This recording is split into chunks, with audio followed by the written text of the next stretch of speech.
कि हम सिर्फ 2 ही सीटें लगाएंगे यहां पर। मैंने कहा था आपसे कि हमने वो पश्चिम की सीट भी लड़ाना आएगा और पश्चिम की सीट से हमने गंगाधर गाड़े साहब को खड़े किया। गंगाधर गाड़े साहब ने हमारे पिछले गाड़ डाली कि मैं मजलिस के पैनल के पीछे इलेक्शन नहीं लड़ूंगा। हमने किया, हम आपको सपोर्ट करें। मजलिस इत्तेहाद मुस्लिमीन ने उसको सपोर्ट किया और अल्हम्दुलिल्लाह मुसलमानों के 35,000 वोट उनको मिले, लेकिन वहां दलितों के वोट उनको ना मिले। लेकिन एक अच्छी तादाद में मुसलमानों ने वहां होता। ये नींद की अहमियत है आज शहर में कि दलित मुसलमान इत्तेहाद हो। ये फारूक साहब ने दावत तो दी है वंचित की भी, और उसमें हमारी जो है अभी जरा विचार चल रहा है कि ये जो नबी करीम सल्लल्लाहु अलैहि वसल्लम की शान में जो लोग गुस्ताखी करते हैं उनके लिए नॉन अवेलेबल जो है सजा का प्रोविधान उन्होंने जो बिल पेश किया असेंबली में, वो मेरे लिए सबसे बड़ी बात है। तो आए दिन जो है कोई भी मुंह उठा ले रहा और नबी करीम सल्लल्लाहु अलैहि वसल्लम की शान में गुस्ताखी कर रहा।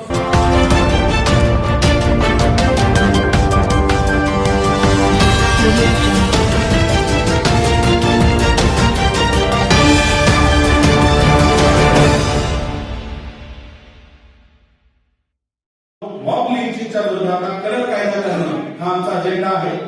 पुढचा आहे जसं दलित सुधार योजनेच्या धर्तीवर मुस्लिम बहुवस्त्यांच्या सुधारणेकरिता राज्य शासनाकडून विशेष निधीची तरतूद करणे आणि मुस्लिम वस्ती सुधार योजना सुरू करणे।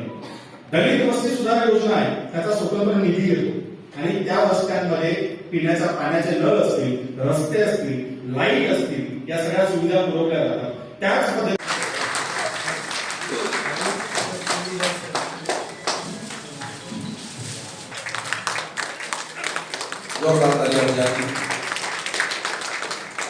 मैं जानता हूं प्रोग्राम थोड़ा लेट चल रहा है, लेकिन आपकी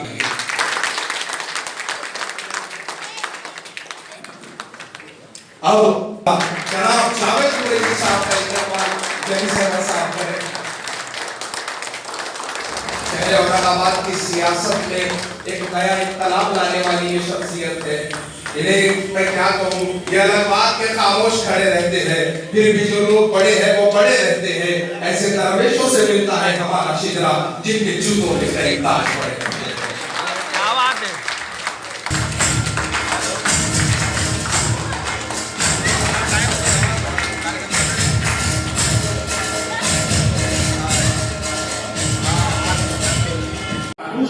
मुला मुलीला चांगलं शिक्षण मिळू शकतं, हा आमचा मुद्दा आहे।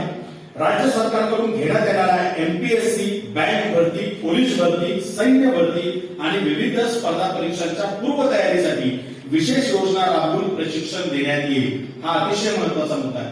कारण किती दिवस आपण छोट्या पदावर राहायचं, आपण फक्त क्लर्क किंवा पिऊनच्याच नोकऱ्या करायच्या कि हम सिर्फ 2 ही सीटें लगाएंगे यहां पर।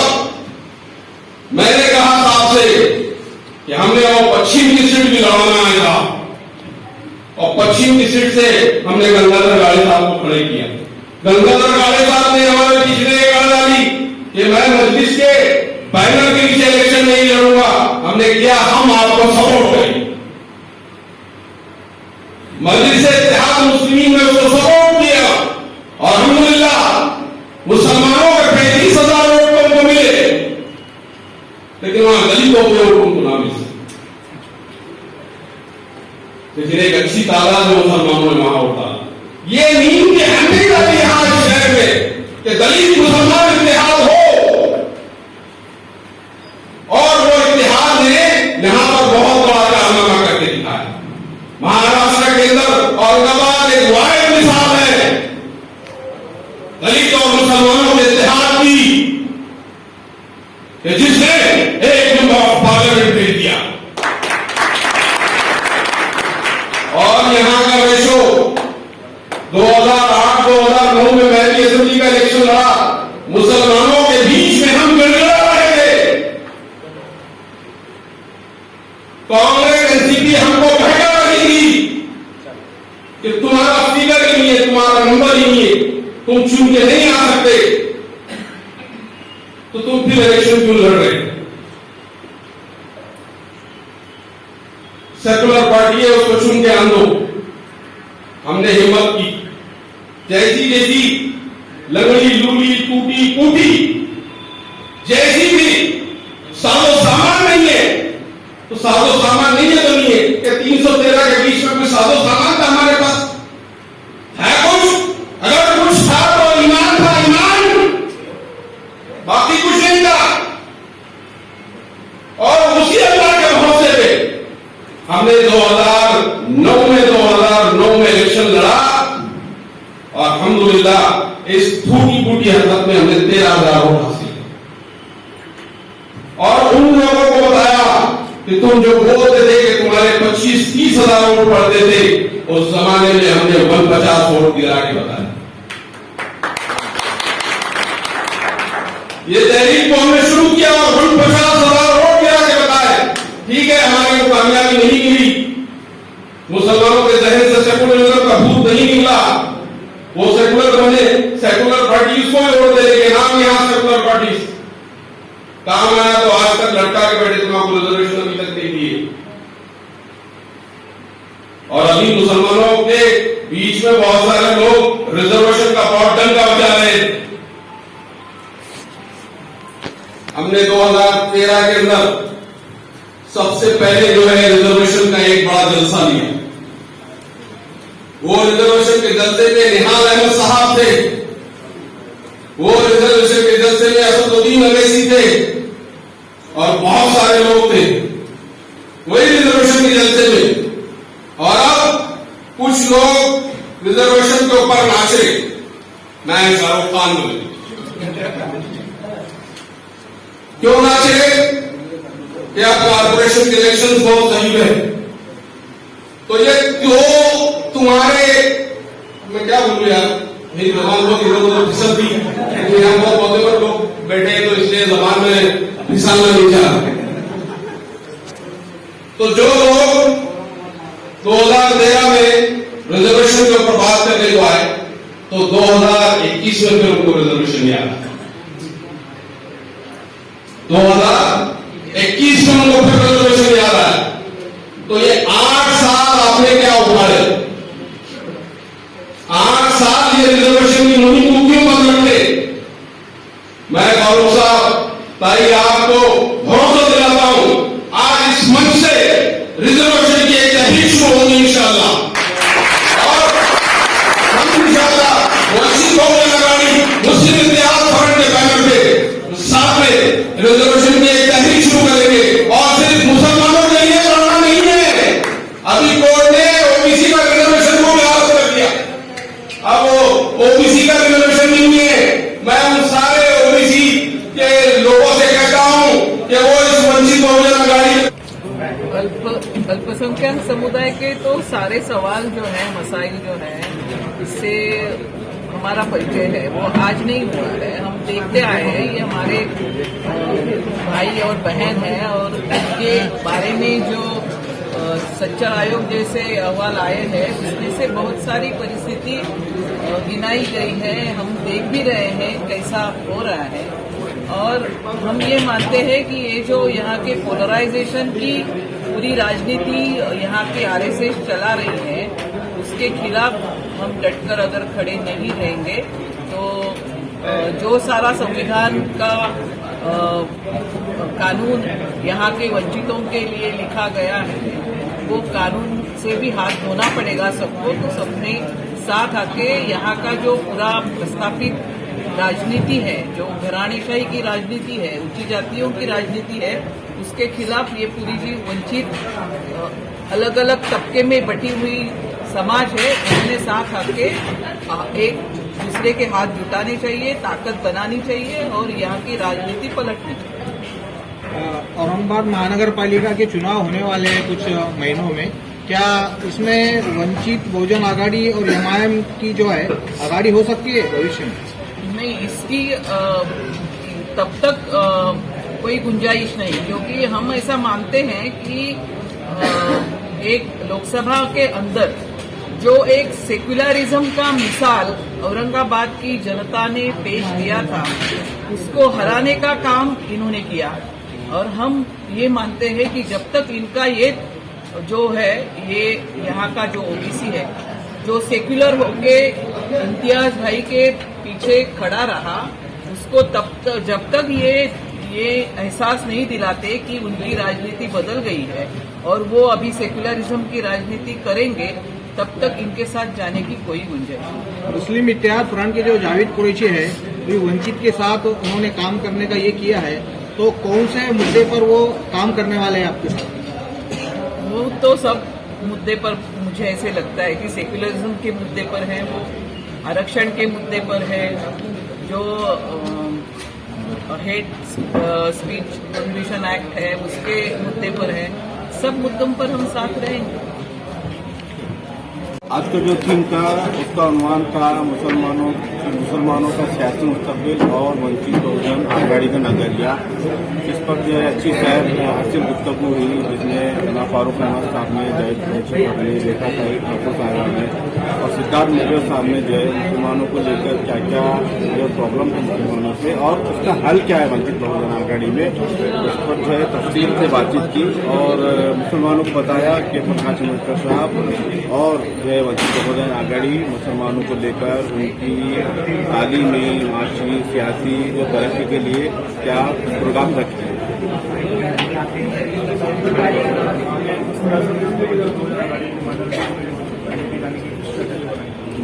देखिए, यहाँ पे मुसलमानों के जो मसाइल है वक्त को लेकर इमाम मोहसिन कॉलोनी इमाम को बनाना है और एजुकेशन में जो भी मुसलमानों को मसाइल दरपेश है तो उसको लेकर उसको हल करने के लिए हम जो एक ज़्यादा अमली मैदान में है, लेकिन ये जो तहरीक है इसको और जो है तेज़ी मिलने वाली है। हमारे साथ अल्हम्दुलिल्लाह MIF के जावेद कुरैशी साहब भी जो है हमारे से कांधे से कांधा मिलाकर जो है इस तहरीक में शामिल है।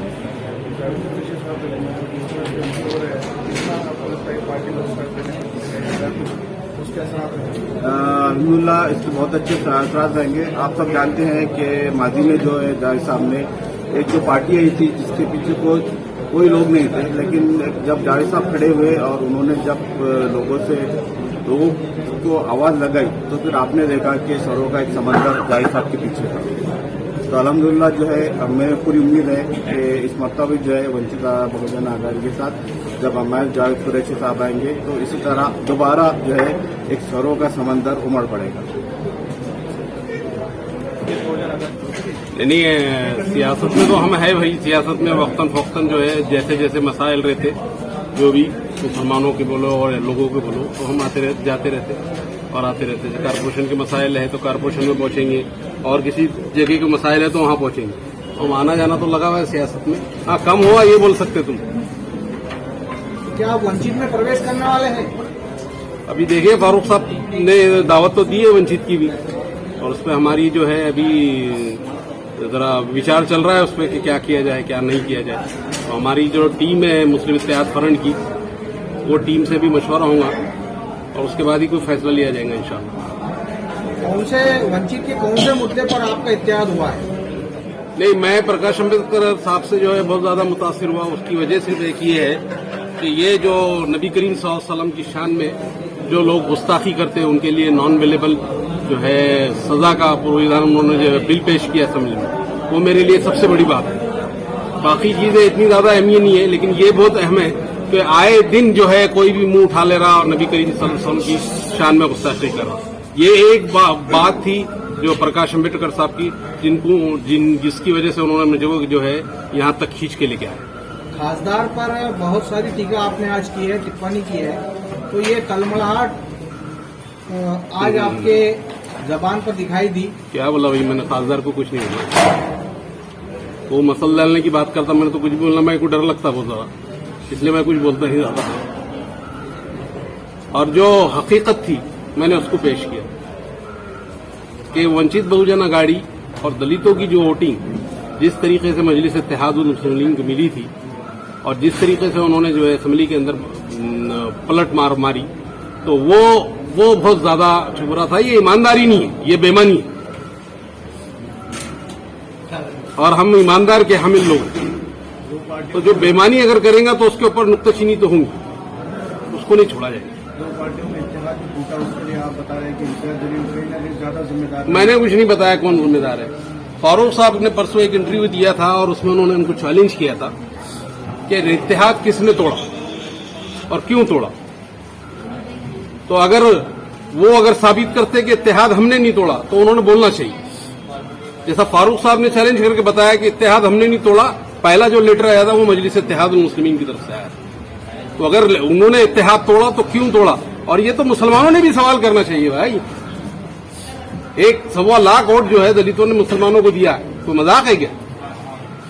एक तारीख बनी हुई है इस शहर में कि दलितों का एक खट्टा वोट जो एक मुसलमान उम्मीदवार के ऊपर पड़ा है, एक मुसलमान सियासी जमात के ऊपर पड़ा है। और अगर वो बात उसमें जरा शर्म नहीं आती है तुम लोगों को कि तुम जो है इतने वोट ले लेते और बाद में पीठ में छुरा झोंक देते, जरा सी शर्म नहीं आती।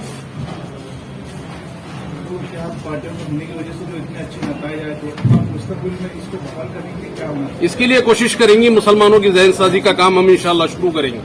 और ये जो कौमें एक जगह आई थी सियासी तौर पे, ये 2 कौमों को एक करने की फिर से हम भरपूर कोशिश करेंगे कि ये 2 कौमें फिर से आए और मुसलमानों की नुमाइंदगी फिर से असेंबली में जाए अच्छी तरीके से। इमाम का इत्तेहाद वंचित से करेंगे आप या फिर मुस्लिम का इत्तेहाद वंचित से करेंगे? मुसलमानों का इत्तेहाद वंचित से करेंगे। अगर आप ये तो वंचित वालों से आप सवाल पूछो कि वो एमआईएम के साथ जाने वाले हैं या नहीं जाने वाले, लेकिन हमारी कोशिश ये है कि मुसलमान वंचित के साथ इत्तेहाद करें। हम ये कोशिश करेंगे, इस पे काम भी करेंगे इंशाअल्लाह। इसके पीछे क्या है, क्या काम करता है पार्टी का? मुझे लगता है कि जो जमहूरियत का निज़ाम होता है, लोकशाही का जो तरीका होता है, उसमें हर समाज को अपना खुद का एक पॉलिटिकल एजेंडा बनाना चाहिए और अक़लियती तबकों को तो अपना सियासी एजेंडा सामने रखकर ही सियासी मामलों से 2 हाथ करने चाहिए। लेकिन अफसोस है कि मुसलमानों के पास ऐसा कोई समाजी सियासी एजेंडा ही नहीं है जिसके ऊपर मुसलमान मुसलसल मेहनत करें और अपने कौम को इख्तिदार में लाएं और अपने फलाही और अपने डेवलपमेंट के इश्यूज को लेकर काम करें। मुसलमान हमेशा नेगेटिव राजनीति में थोपा गया है कि मुसलमानों को हमेशा ये जिम्मेदारी दे दी गई है कि आपको सेना को हराना है, आपको बीजेपी को हराना है। अरे भाई ठीक है, वो तो हमारे लिए अहम है, सेना बीजेपी को हराना ये हमारा मकसद है, लेकिन हमारे डेवलपमेंट का क्या?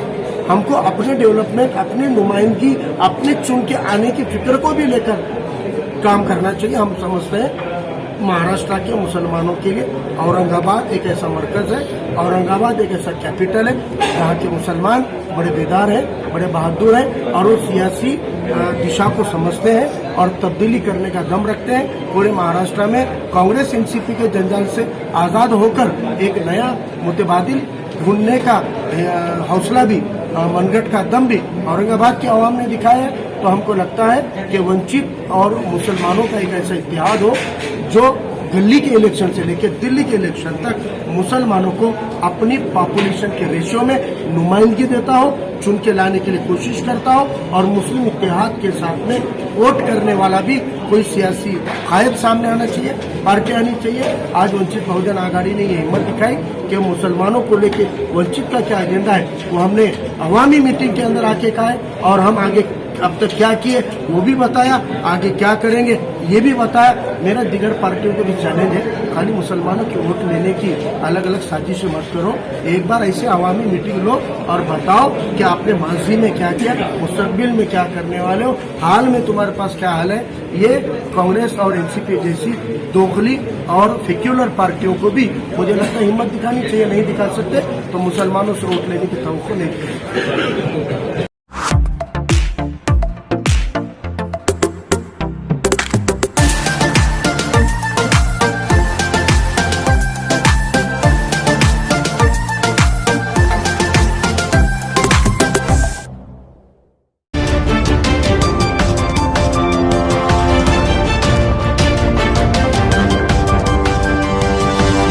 Audio